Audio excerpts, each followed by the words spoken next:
그리스도를 얻으셨습니까?가 되겠습니다. 자, 오늘 본문에 나오는 사도 바울의 고백을 통해서 우리는 육신을 얻는 삶과 그리스도를 얻는 삶에 대해서 볼 수가 있습니다. 자, 우리는 그리스도를 얻는 삶을 살아야 됩니다. 바울은 그걸 말하고 있습니다. 그리스도를 얻기 위해서 자신이 그리스도 얻는 데 있어서 방해가 되고 또 유익하지 않은 것들은 다 심지어 배설물로까지 손실로 어떤 그리스도를 아는 것을 방해하는 건 다 나에게 손해가 되는 것으로 그렇게 여겼다고 했죠. 그렇게 살지 않으면 우리는 그리스도를 얻는 삶이 아니면 육신을 얻는 삶을 살겠죠. 육신을 얻는다는 게 뭡니까? 육신의 만족을 얻고 육신의 기쁨, 육신을 즐겁게 하는 거. 근데 거기에는 어떠한 사실 기쁨도 어떠한 평안도 진정한 것은 아닌 것을 우리가 알죠. 오늘 이 오후 시간에 이 두 가지 삶을 살펴보면서 우리가 육신을 얻기 위한 삶이 아니라 그리스도를 얻기 위한 삶으로 나아가기를 바라는 것입니다. 4절을 보시면 그 위에 바울이 이렇게 말합니다. 먼저 나도 육신을 신뢰할 만하니 만일 누군가가 육신을 신뢰할 만한 것이 있다고 생각하면 나는 더욱 그러하니라 그랬습니다. 바울은 자신이 육신을 신뢰할 만한 그런 것들을 가지고 있다고 말을 하고 있습니다. 그것이 무엇인지는 5절, 6절에 나오는데 나는 8일 만에 할례를 받았고 이스라엘인이며 베냐민 지파요 히브리인 중에 히브리인이요 율법에 의하면 바리새인이라 열성으로 말한다면 교회를 박해하고 율법에 의로 말한다면 흠이 없음이라. 주님 만나기 전에 바울은 자신의 육신을 신뢰할 만한 그런 요즘 말로 말하면 스펙이 상당한 그런 스펙을 가지고 있었던 것이죠. 그러한 것들을 또 신뢰하고 있었습니다. 그러한 것들이 자기를 이롭게 하고 또 의롭게 하고 잘 되게 할 줄 그렇게 신뢰하고 있었던 것이죠. 자기가 할례 받은 자라고 하는 것은 자기가 다른 이방인들과 다른 그 다음에 나오는 이스라엘인이라는 것을 특징 짓는 것이고 자신이 베냐민 지파라고 하는 것은 자신이 왕족 출신이라고 하는 것이죠. 여러분 여호수아가 그리고 또 초대 왕이었던 사울이 베냐민 지파였던 거 아시죠? 아주 그 혈통 있는 그런 집안이었던 것입니다.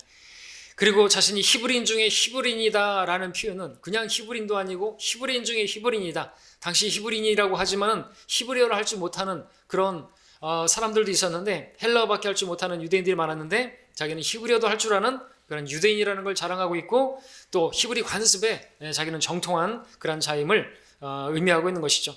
또 자기가 율법에 의하면 바리새인이라고 했는데 모세의 율법에 정통적 수호자라는 것을 자랑하고 있는 것입니다.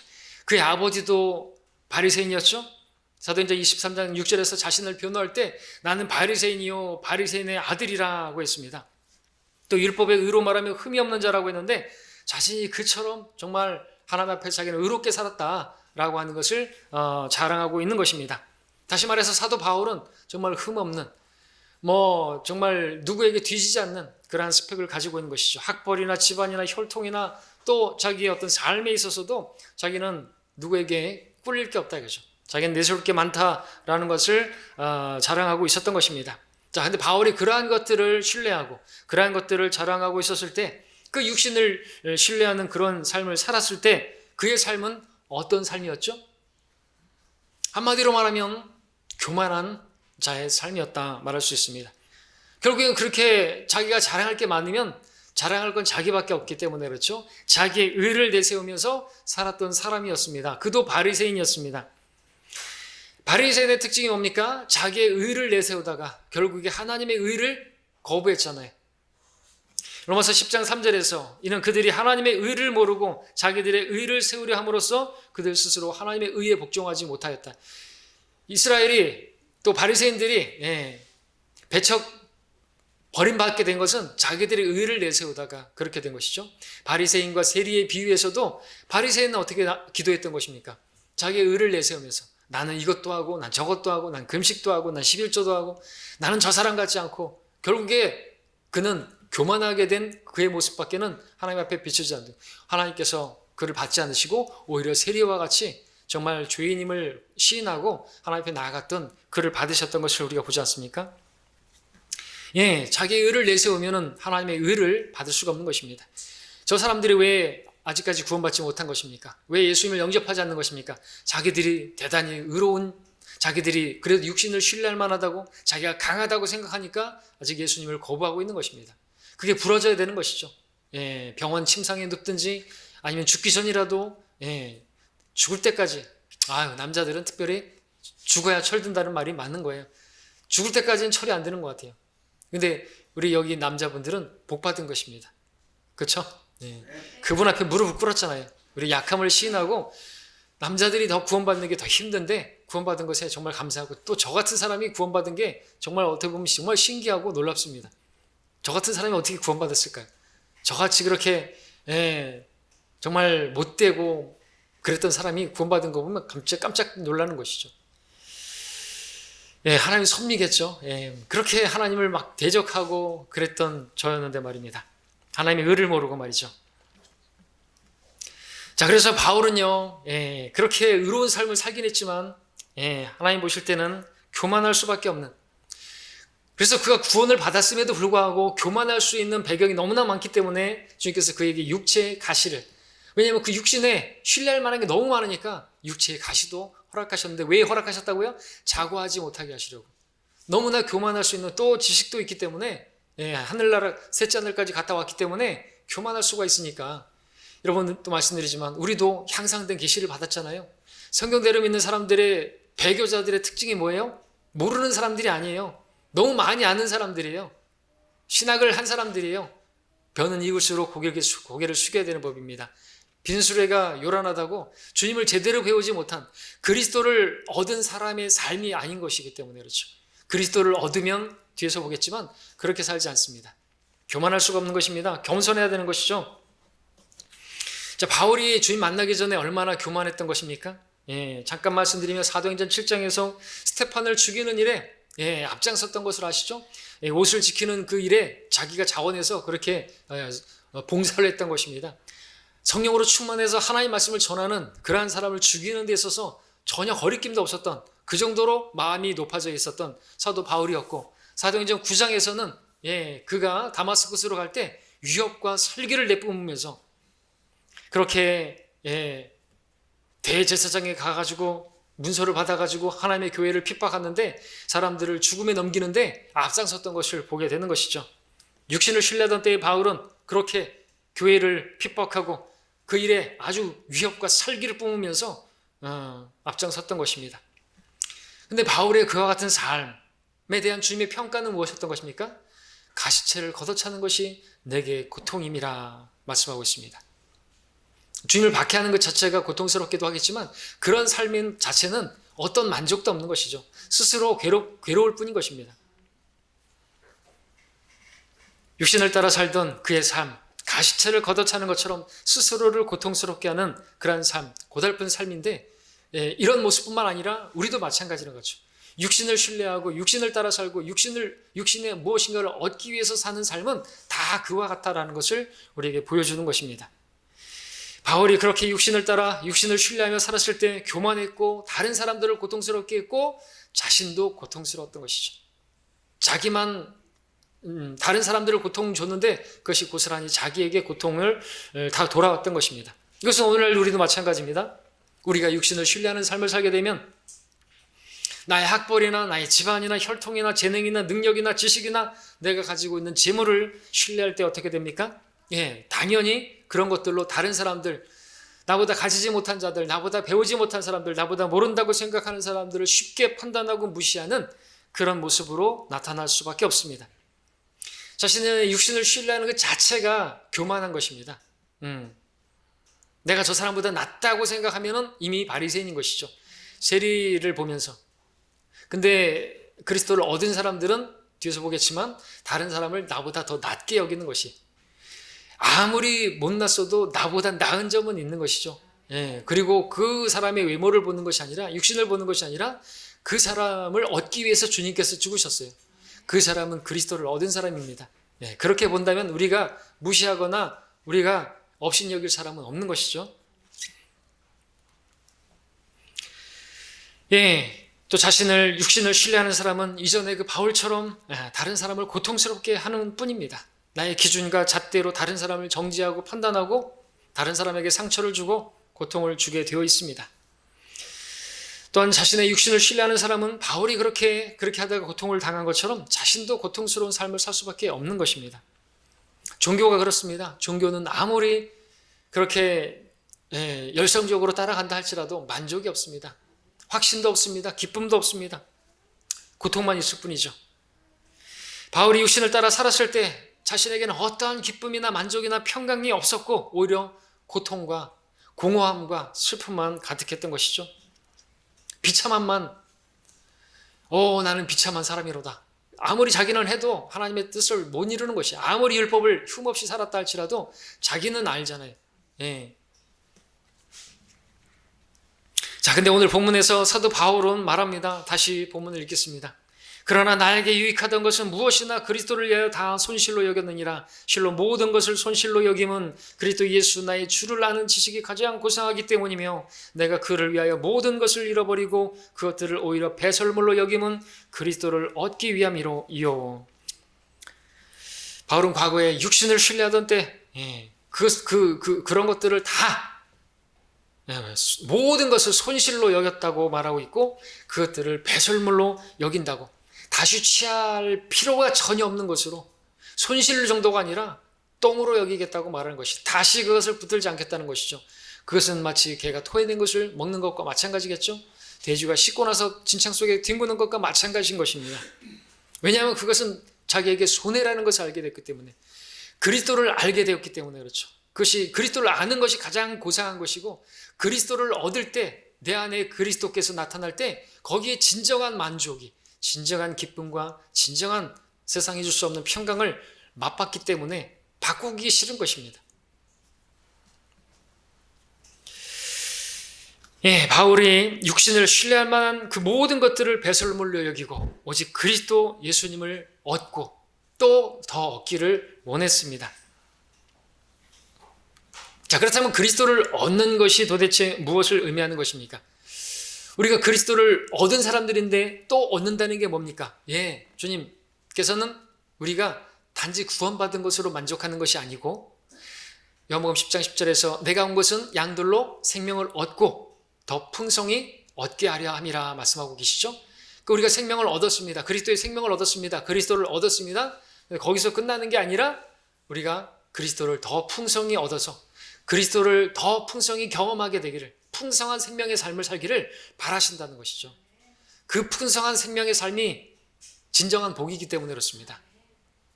그 삶은 세상이 줄 수 없는, 세상의 그 어떤 물질이나 어떤 환경이나 그것이 줄 수 없는 그런 진정한 복이기 때문에 그렇죠. 그리스도를 얻는다는 것은 그래서 그리스도의 생명을 경험하는 것이고, 그리스도의 생명이 내 죽을 육신에 나타나는 것입니다. 고린도후서 4장을 함께 볼까요?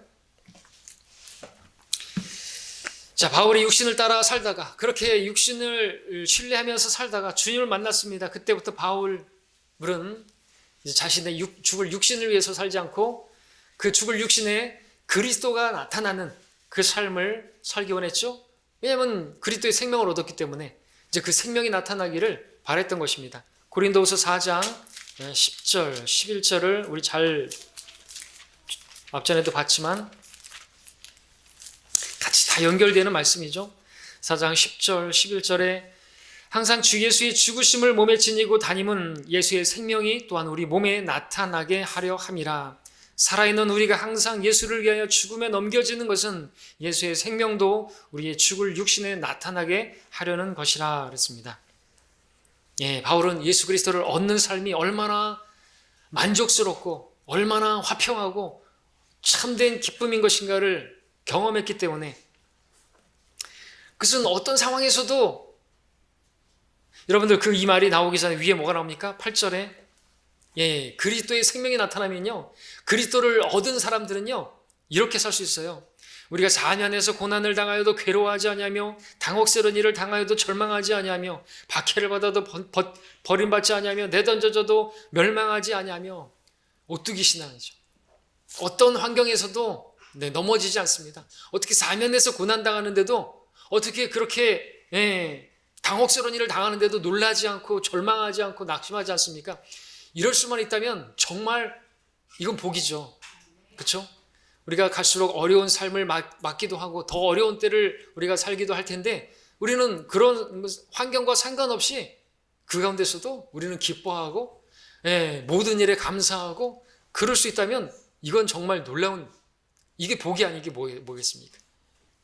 돈은 있어도 그만이고 없어도 그만이고 돈에 의해서 좌우된다면 우리가 돈 없어지면은 뭐 절망하는 것입니까? 그럼 돈이 없어지면은 통장에 잔고가 없으면은 우리가 노숙자가 될 수밖에 없는 것이겠죠? 근데 우리는 그런 삶을 살지 않습니다. 그는 육신을 신뢰하는 사람들이나 그렇게 살다가 그렇게 끝나지만 우리는 그런 삶을 살지 않습니다. 우리는 넘어지지 않습니다.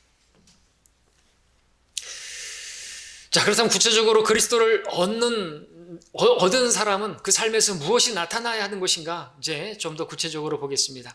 내가 그리스도를 얻었다면, 내가 그리스도를 풍성히 얻었다면 우리 삶에서는 이런 것들이 나타나야 되는데, 자, 첫 번째는 무엇이 나타나야 된다고 생각하십니까? 빌립보서로 가서 보겠습니다. 다시 빌립보서 우리 2장으로 같이 가서 보시면요. 2장 3절로 5절까지를 읽습니다. 어떤 일도 다툼이나 허영을 따라서 하지 말고 오직 생각의 겸손함으로 남을 자신들보다 존중하고 각자 자기 일만 돌보지 말고 남의 일도 돌아보라. 너희 안에 이 생각을 품으라. 곧 그리스도 예수 안에도 있는 생각이라. 자, 그리스도를 얻은 성도의 삶에서 나타나는 모습은 겸손입니다. 이 말씀에서 그리스도 예수 안에 있었던 생각이 무엇인지 아는데 그것은 바로 겸손이죠. 예수님은 어떤 분이신가? 겸손하신 분이셨습니다. 주님께서는 우리를 초대하시면서 처음으로 하시는 말씀이 나는 온유하고 겸손하니 나에게서 배우라고 말씀하셨습니다. 그래서 우리가 그리스도를 얻고 또 얻으면요, 그 사람은 겸손이 나타나게 되어 있습니다. 왜? 우리 안에 그리스도께서 계시다면서요. 그분께서 나타나면 우리에게서 겸손이 나타나는 거죠. 그전에는 바울처럼 교만한 우리들이었지만 우리도 주님을 만나고 그리스도를 얻으면서 우리에게서 겸손이 나와야 하는 것입니다. 바울은 그 예수님을 제대로 배운 것이죠. 바울은 주님을 알았고 주님을 얻은 것입니다. 그랬더니 주님의 겸손이 바울의 그 육신에게서 나온 것이죠. 그랬을 때 사도 바울은 어떠한 일에도 다툼이나 허영을 따라하지 않고 다른 사람들을 존중하고 더 낮게 여기는 그런 사도로 변모된 것입니다. 그러나 바울이 과거에 육신을 신뢰하고 육신을 따라 살 때는 어땠습니까? 교만했죠. 그래서 자기 기준과 판단을 가지고 잣대를 가지고 딱 선을 그었습니다. 안 되는 사람은 안 되고 될 사람은 되고 떡잎부터 알아보고 싹수가 노랗고 그렇게 했던 것이죠. 그래서 1차 전도여행 때 도중에 하차했던 마가에 대해서 어떻게 했습니까? 바나바는 2차 전도여행 때 그래도 데려가자고, 그리스도인의 가능성이 있지 않냐고, 주님께서 함께 하시고 주님께서 일으키시면 우리가 받아줘야 되지 않겠느냐고 아마 그렇게 위로하면서 위로의 아들답게 했지만 바울은 구원은 받았어도 아직 그리스도가 온전히 그 안에 형성되지 못해서 그리스도를 풍성하게 얻지 못해서 그도 영적으로 어렸을 때는 교만했습니다. 그래서 자기 기준으로 안 되는 건 안 되는 거야. 심하게 다퉜다고 기록하고 있어요. 바나바하고 심하게 다퉜어요. 다툼과 허영을 따라서 했다는 것이죠. 왜요? 겸손하지 못해서. 왜요? 그리스도를 더 얻지 못해서. 그래서 우리에게서 다툼이 있고 그런 것은요, 교만한 것이고요. 그것은요, 성장하지 못했다는 것을 보여주는 것이죠. 어린아이들이 항상 다투잖아요. 네 거 내 거 하며 싸우잖아요. 왜? 자기가 이기려고. 그렇죠? 그러니까 여러분에게서 그런 다툼이 있고 다른 성도들과 이렇게 불협화음이 있고 미워하는 마음이 있고 있다면 여러분들은 여러분의 기준과 판단을 가지고 바리새인처럼 하고 있는 것을 알아야 되는 것입니다. 깨져야 되는 것이죠. 그 육신이. 내가 나 자신을 신뢰하고 있는 거예요. 육신을. 내가 저보다 낫다라고 생각하니까 판단하는 것이죠. 다른 데서 나오는 판단이 아닌 것이죠. 그렇죠? 여러분들 교제할 때 가르치려고 하지만 안 돼요. 가르치는 거는 제만 할게요. 이 자리에서 저도 내려오면은 여러분들 가르치려고 하지 않잖아요. 우리 형제님들하고 교제할 때 제가 막 가르치고 그러던가요? 막 이렇게 막 훈계하고 그러던가요? 아니죠. 저는 형제처럼 같이 교제하잖아요. 마찬가지예요. 우리 성도님들도 같이 교제할 때는 가르치려고 하지 마시고 배우려고 하시고 또 어떤 도와주려고 할 때는 여러분들의 간증을 통해서라든지 또 정말 이렇게 세워주고자 하는 마음으로 사랑으로 해야 되는 것이죠. 겸손하게. 그러지 않으면요, 거기에서 문제가 생기고 그럴 수 있단 말이죠. 다툼이 일어날 수 있단 말이죠. 자, 바울은 그리스도를 알아가면서 그리스도를 풍성히 얻게 되었을 때 그에게서 나타난 것은 겸손이었습니다. 그래서 바울은 나중에 어떻게 말하죠? 마가에 대해서 마가도 품을 수가 있잖아요. 그리고 마가를 데리고 오라. 그는 나의 사역에 필요한 자라고, 정말 필요한 자라고 그런 말년에 말할 정도로 그렇게 겸손한 사람이었고, 고린도전서 한번 가서 볼까요? 고린도전서에서 단적으로 한번 이 말씀을 보면 바울이 얼마나 정말 겸손하게 되었는지 구체적으로 볼 수 있는 말씀이 고린도전서 9장 19절 말씀 보겠습니다.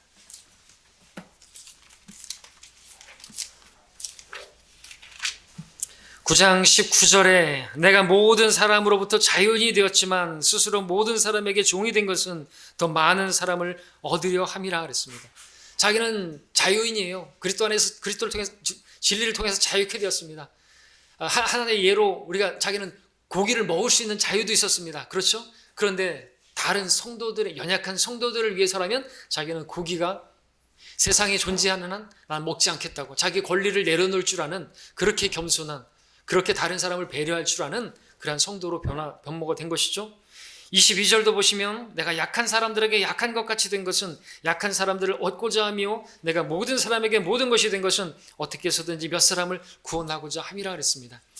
자신의 유익을 구하지 않고 있는 것입니다. 다른 사람들의 유익, 연약한 성도들이 조금이라도 자기의 모습 때문에 실족할까 봐, 그게 겸손한 성도인 것이죠. 교만한 성도는 어떻게 합니까? 다른 성도가 어쩌거나 말거나, 다른 성도가 넘어지거나 말거나, 나에게 주신 자유가 있으니까 내가 내 마음대로 할 것이다. 예배도 내가 내 마음대로 드리고 싶을 때 드릴 것이다. 내가 하고 싶은 대로 할 것이다. 내가 말하는 것이나 행동하는 것이나 내가 하고 싶은 대로 할 것이다. 할 수 있는 자유는 있지만요, 그든 것이 합법적이라 할지라도 다 세우는 것이 아니면, 그죠? 하지 말아야죠. 그게 누구예요? 그리스도를 얻은 성도의 삶이라는 거죠. 그리스도가 나타나는 삶인 것입니다. 주님께서 그렇게 하셨잖아요. 이 땅에 오셨을 때 약한 자들에게 다가가셨고 그들을 세우기 위해서 하시지 않았습니까?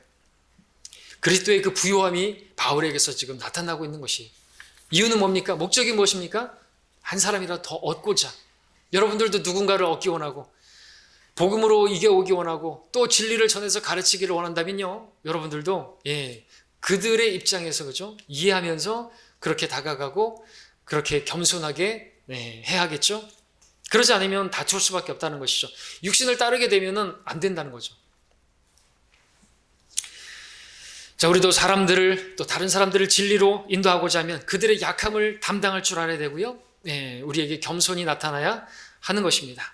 여러분들이 그리스도를 알았다면, 그래서 그리스도를 얻었다면 여러분 삶에서, 여러분에게서 이 모습이 나타나야 할 줄로 믿습니다. 두 번째로, 그리스도를 얻은 삶은 어떤 삶인가? 사랑이 나타나는 삶이다 말할 수가 있습니다. 자, 바울의 삶에 겸손과 함께 나타난 것이 있다면 바로 사랑이죠. 그리스도의 생명, 그리스도, 우리의 주님은 하나님은 사랑이시죠. 그에게 나타난 생명은 바로 사랑이었습니다.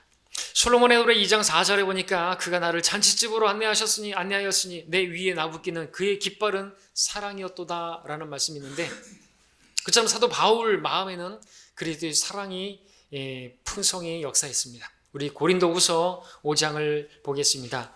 5장 14절을 먼저 보시면,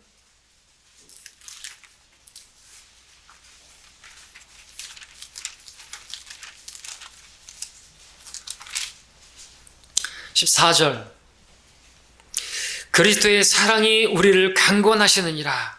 이는 한 사람이 모든 사람을 위하여 죽으면 모든 사람이 죽은 것이라고 우리가 판단하기 때문이라 그랬습니다. 바울 안에 그리스도의 사랑이 그를 강권하고 있었던 것입니다. 사랑의 사도가 된 것이죠. 그렇게 바뀌는 것입니다. 그리스도를 얻은 사람들은 이렇게 바뀌게 돼 있어요. 우리가 알고 있는 사랑의 사도 요한, 처음에는 어떻게 했습니까? 그도 한 성질하는 사람인 걸로 알고 있죠. 주님께서 그에게 별명을 붙여주셨는데, 보아내게 천둥의 아들들이라고, 그죠? 요한도 그랬단 말이죠. 그런 그가 사랑에 대해서 많이 요한복음에서 요한일서 2서에서 3서에서 그렇게 사랑이 풍성한 사도가 된 것이죠. 바울도 그전에는 사랑이 없었지만, 그래서 다투고 막 그랬지만 사랑이 있었던 거죠. 우리 12장 고린도후서 12장 15절도 보십시오.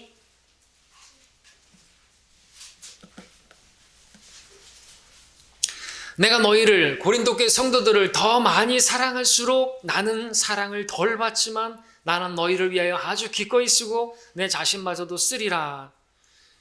바울 안에 그리스도가 충만했을 때 그리스도를 드러나게 됐는데 다른 사람들을 넘치게 사랑했습니다. 근데 그렇게 정말 사랑해서 했는데도 불구하고 덜 사랑을 받는데, 그럼에도 그런 것과 상관하지 않고 더 쓰고 심지어 자기 자신마저도 그렇게 쓰겠다고 말하는 것입니다.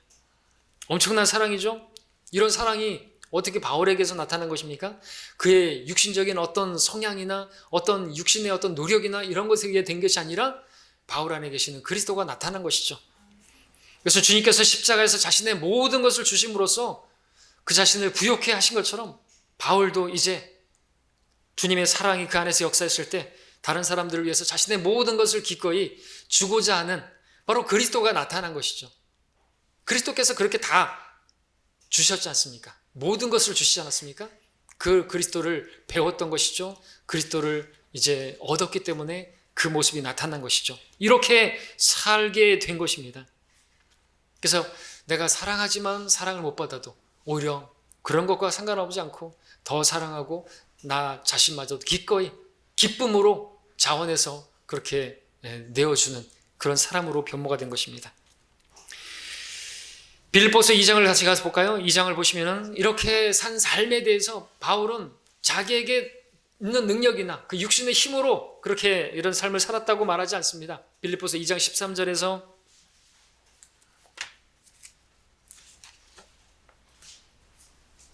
이는 너희 안에서 역사하시는 분은 하나님이시기 때문이니 그분은 너희로 그분의 선하신 기쁘심에 따라 뜻을 두고 행하게 하시느니라 그랬습니다. 바울 안에 그리스도께서 역사하실 때 그리스도의 뜻을 품게 되었고 또 그 뜻을 따라 행하고자 하는 그런 마음도 그렇게 나왔던 것이죠. 이것이 그리스도의 생명이 나타나는 것이고 그리스도의 생명을 얻은 자에게서 나타나는 모습인 것입니다.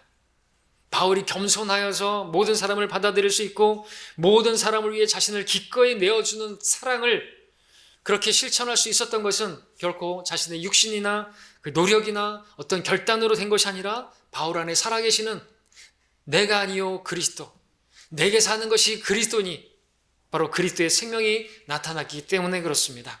여러분 그리스도를 얻으셨습니까? 그렇다면 여러분에게서도 이러한 사랑이 나타나야 할 줄로 믿습니다. 세 번째로 그리스도를 얻은 성도의 삶, 마지막 세 번째는 기쁨이 나타나야 하는 것이죠. 기쁨이 무엇보다도 바울의 삶을 특징짓는 또 하나 키워드는 기쁨이에요. 기쁨. 빌립보서 우리가 보고 있죠. 빌립보서에서 많이 볼 수 있는 단어가 뭐라고요? 기쁨. 아멘이 아니고 기쁨. 그렇죠? 기뻐하라, 기뻐하라. 근데 놀랍게도 잘 아시는 것처럼 감옥에 있는 사람이 밖에 있는 사람들을 향해서 기뻐하라고, 내가 다시 말하노니 기뻐하라고 말하고 있는 것이죠. 감옥이 어떤 곳이죠? 최악의 상황이지 않습니까? 그러나 바울의 마음은 기쁨으로 충만해 있었습니다. 환경과 상관없는 2장 17절 보십시오. 18절까지 만일 내가 너의 믿음의 희생제물과 봉사 위에 나를 드린다 해도 나는 기쁘고 또 너희 모두와 함께 기뻐하리라. 이와 같이 너희도 기뻐하고 나와 함께 기뻐하라. 말이 안 되는 상황에서 말이 되는 기뻐하라는 말을 하고 있는 것입니다. 이게 육신을 신뢰하는 사람들에게서 나타나는 삶입니까? 아니죠. 육신을 자랑하는 사람들은 절대로 이렇게 못 삽니다. 그런 자랑할 만한 것들이 다 무너지게 되면 감옥에 들어가면요 죽었다 그러죠. 근데 나는 이제 끝났다고 절망하고 거기서 자살기도 할 수 있겠죠. 그러나 그리스도를 얻은 사람들은, 그리스도를 신뢰하는 사람들은 절대로 어떤 상황에서도 기뻐할 수가 있는 것이죠. 모든 일에 기뻐하고 감사할 수가 있는 것입니다. 자, 바울 안에 그리스도의 생명이 충만했기 때문에 그리스도의 겸손과 사랑과 함께 바로 그분의 기쁨이 그의 마음에 가득했던 것입니다. 그래서 환경적인 어려움은 어려움이 안 됐던 것이에요. 문제가 되지 않았던 것이죠. 문제가 안 되니까 그 가운데서도 기뻐할 수 있던 것이죠. 주님께서 주시는 화평은 세상이 주는 것과 같지 않고 어떤 것이 주어졌기 때문에 화평하고 그런 것이 아니라 어떤 상황에서도 화평할 수 있고 기뻐할 수 있는 것입니다. 이 이유는 다른 게 아니죠. 내게 사는 것인 그리스도니 그리스도께서 계셨기 때문에 그렇습니다. 내게 능력 주시는 그리스도를 통해서 빌립보서에서 말하고 있었습니다. 내가 모든 것을 할 수 있는데 나는 감옥에서도 기뻐할 수 있다 말하고 있다. 이게 그리스도가 나타나는 것이죠. 그리스도를 얻은 사람의 모습이죠. 이전에 육신을 신뢰하며 살 때는 전혀 완전히 다른 삶인 것입니다.